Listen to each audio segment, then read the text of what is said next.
The skeletons are coming, and they're gonna take away my brand new comp cape, and my max cape, and my access to the max guild. Whatever will I do without a quick and easy teleport to a bank? I'll come right out and say it. The best way to prepare for a new skill is to do nothing at all and just experience the absolute chaos of ignorance the day it's released. Video games are more fun when you have no idea what's going on. But this is RuneScape, we're not here to have fun. The first step is to look over the existing items list Jagex gave us. The list of items currently in-game that'll serve some purpose in the Necromancy skill. This includes things like bones of all kinds, pure essence, various armors, and a few other things. Let's start with bones. Depending on the fantasy world and what lore you're working with, a necromancer can specialize in different forms of necromancy. Those that focus on flesh are usually called flesh crafters. Those that focus on the soul are spiritualists. And those that specialize in the raising of skeletons are boners. It's hard to become one of them. It's an exclusive group. There's a lot of stiff competition. I did most of my bone collecting while getting 120 Slayer. The Death Note relic power makes gathering up hundreds quite easy. It's even easier if you have the Bone Picker upgrade for your Bone Crusher, but with how wide our area loot is now, it's mostly just a convenience upgrade rather than a critical upgrade. If you don't have access to that relic power yet, it's probably not worth your time to collect thousands of each bone. From what we know, it seems like bones will be used during the necromancy rituals, a skiller-friendly method of training the skill. But we'll also have to perform rituals for other aspects of the skill like gathering souls and unlocking talents and stuff like that. Jagex gave us a bird's-eye look at how these rituals will work, but we still don't know the specifics about the rituals. Bones are used as an input for what seems to be all rituals. From the looks of the interface they've teased us with, we're able to use different bones for a given ritual, perhaps altering its effectiveness. I probably should have kept up on the streams and such, but what I've read from other people in the community is that the tier of bone doesn't affect the amount of XP the ritual gives, but the amount of souls it gathers. What does it mean to gather souls? Well, it says the bones are used to attract the souls, and the souls are placed into the Well of Souls, unlocking necromancy talents. I'm imagining the Well of Souls to be something like a secondary form of experience, kind of a parallel progression system. X souls are needed to unlock a certain talent, X plus Y souls for the next talent, so on and so forth. So it won't just be enough to get more levels, you also need to do some of these rituals. Rituals are also used to create reagents like impure essence or equipment upgrades. We'll talk about that later. My hunches regarding necromancy have been shit, is that we won't need that many bones at the start of the skill, so the amount I've collected is probably overkill. Since necromancy is a combat skill, if we do need more bones later, we can use necromancy to kill stuff, both training the skill and collecting bones. I will say though, if you don't have the Death Note relic power and you still want to collect 1,000 normal bones, be my guest. I can't stop you. I can only stand by and question your methods. Nothing says World Guardian like the rampant slaughter of any and all vertebrates. You got off easy, bugs. On to Pure Essence. What we know is that the Pure Essence is a precursor to Impure Essence. The Impure Essence will be used to craft the 4 new necrotic runes, Spirit, Bone, Flesh, and Miasma. Spirit and flesh are different from soul and body, don't question it. We'll need to convert the pure essence to impure essence via a necromancy ritual. What does that entail? I don't know. What I do know is that the runes themselves aren't required for necromancy combat. They're used for incantations. Think of incantations like magic spells, but they enhance necromancy specifically. Kind of like how you can enhance your magic by casting Animate Dead, protecting you while wearing magic gear. The fact that it's called Animate Dead is probably going to lead to some confusion, but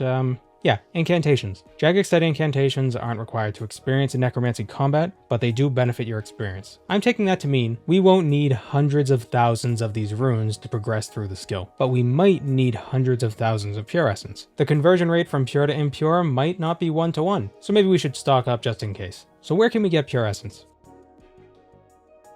If you're a main, just buy it, man. If you're a meme, you actually have quite a few options. I know some Ironmen use their Golden Cape Porter buff to AFK mine pure essence. Some figures place it around 4,000 to 5,000 essence per hour. Not too bad, honestly, but not for me. I actually got quite a bit of essence from my Ascension grind not too long ago. How much? Well, pure essence weighs 2 grams each. Considering their size, I assume they're much less dense than stone, so let's assume they're about as dense as water. It'll make this dumb bit easier to calculate. 2 grams of something as dense as water would also take up 2 milliliters worth of space. A bushel is about 35 liters, so there's 35,000 milliliters in a bushel, which means there's 17,500 pure essence in a bushel. I've got over 330,000 pure essence in my bank, which is roughly 19 bushels. This means I have over 2 ass loads worth of pure essence. Yes, an ass load is a real measurement. around 8 bushels, the amount a donkey can carry. So I have more than an assload. If you want to gather essence without resorting to mining, you can AFK Capacitor like I did, or park yourself on top of Slayer Tower and kill abyssal demons with aggression potions. You could also kill abyssal creatures in the Sentistan Asylum. They all drop noted essence, but they take a bit longer to kill than your vanilla abyssal demons. But if you're on the Slayer grind,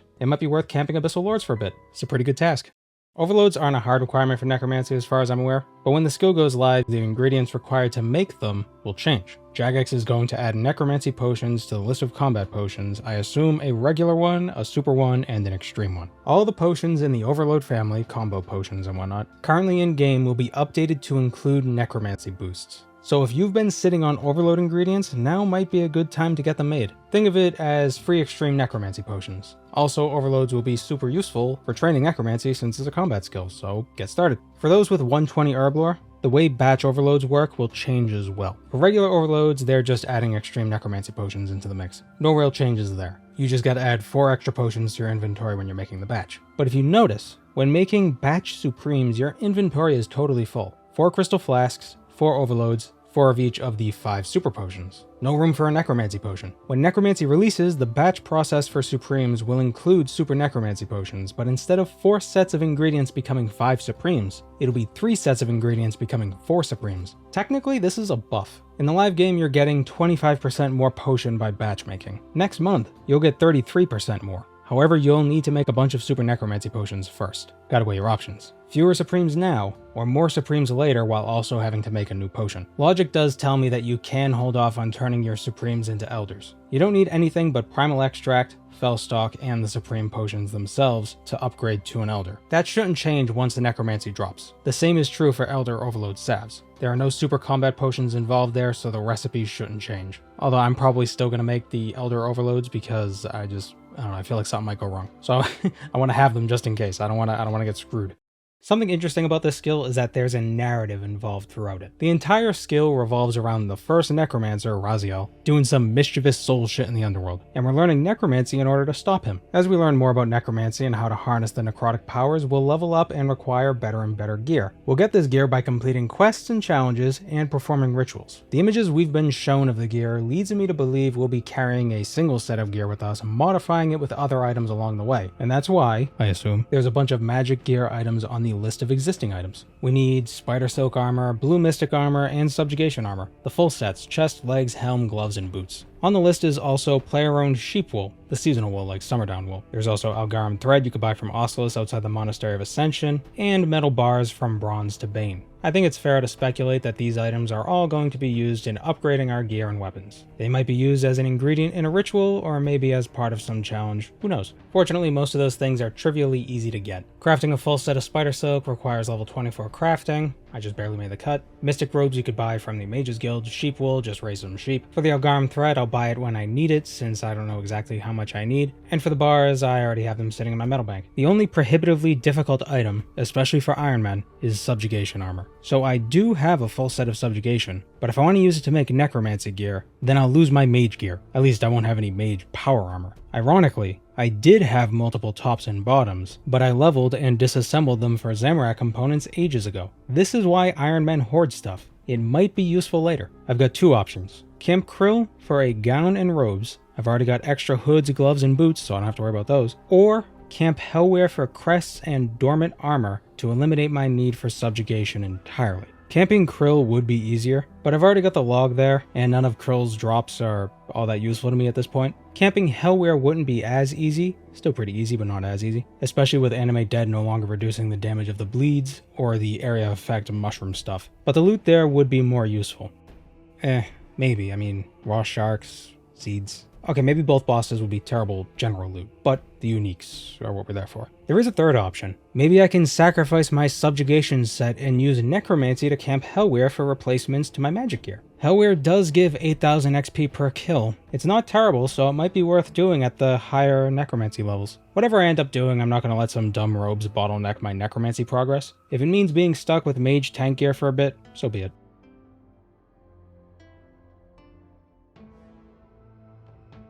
Ooh. I was trying with melee. It's not as good. We get the dormant legs. I'm going to switch back to magic, because I don't really like melee. it's slower and less effective. I just thought a Scrimshaw of Vampirism would speed up the Blood Reaver thing. Oh well. But now we just need another crest and we'll have a top and bottom.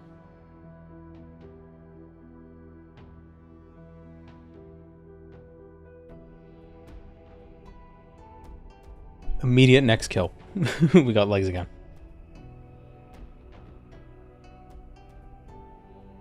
Well, that's pretty funny.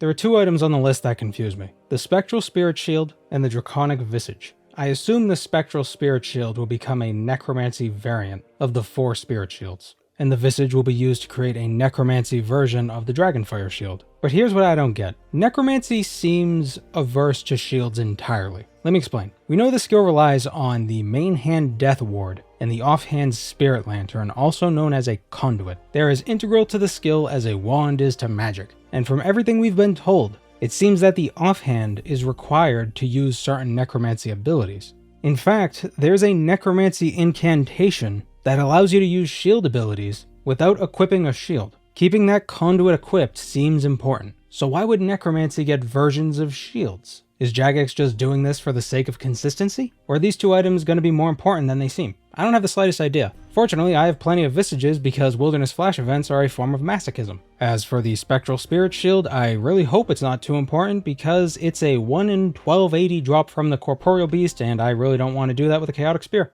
The final item on the list is an Igneous Stone from Skalzuk, because there will indeed be a Necromancy version of both the Kiln Cape and the Igneous Enhanced version of said cape. We can't get the Necromancy Kiln Cape yet, but we can get an Igneous Stone and just leave it in the bank for the time being. I won't be getting another stone just yet. I have something planned for that. We'll talk about it later in the video.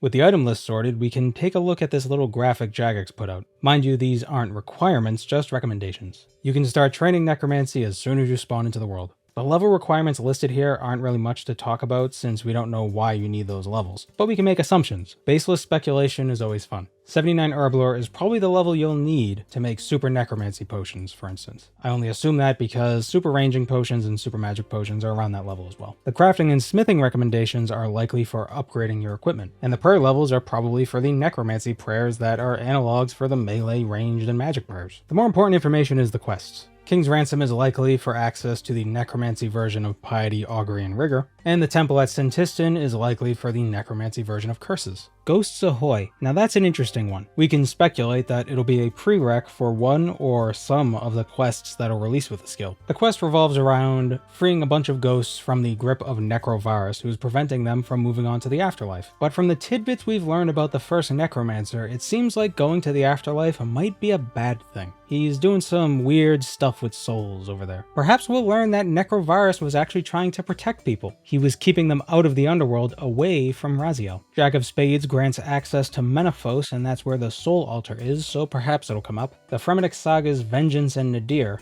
I wonder. Vengeance, the character, does show up during the Zamorakian Civil War quests. And Nadir is all about the lovely Moya, who's pretty much taking control over Zamorak's forces, among which there are several necromancers. Considering Zamoragal popped up during one of the Fort 4 and 3 quests, it's not a stretch to think that he and Moya will play a role in the necromancy quests. The Blood Pact. Well, Dragath Nurin at the end of the Lumbridge Catacombs is a skilled necromancer. So skilled that our boy Nomad came to him in his youth in search of knowledge. Now I know Sliske turned Nomad into a white, but damn it, if he doesn't show up even in a flashback, I'm gonna be pissed.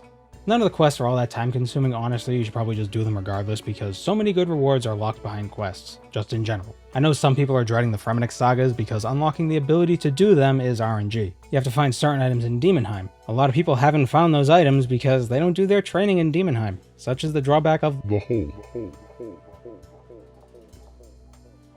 Another quest I'd recommend, well, I'd recommend doing every quest, but whatever, is Haunted Mine. And then afterwards, complete the Lair of Tarn Razorlore. See, from the Haunted Mine, you get the ability to craft salve amulets. These increase your damage and accuracy against undead creatures by 15%. After finishing the Lair of Tarn Razorlore, you can improve its effects, increasing the damage and accuracy bonus to 20%. This works for all 3 combat styles. Assuming Necromancy is retroactively added to the amulet's bonuses, then you'll have a quite potent piece of jewelry. RuneScape's full of undead creatures. So much so that you really gotta wonder why they even have a concept of life and death if there are this many things that are dead that are walking around. Regardless, you're likely to find something good for your necromancy level, whatever it is. Crawling hands, banshees, skeletons, anku, shades, revenants, ghosts, gas, fetid zombies, regular zombies, spiritual rangers, spiritual warriors, spiritual mages, mighty banshees, aberrant specters, almost everything in the Limerick catacombs, armored zombies, bound skeletons, risen ghosts, armored phantoms, Barrow's brothers, Fred, listed in no particular order.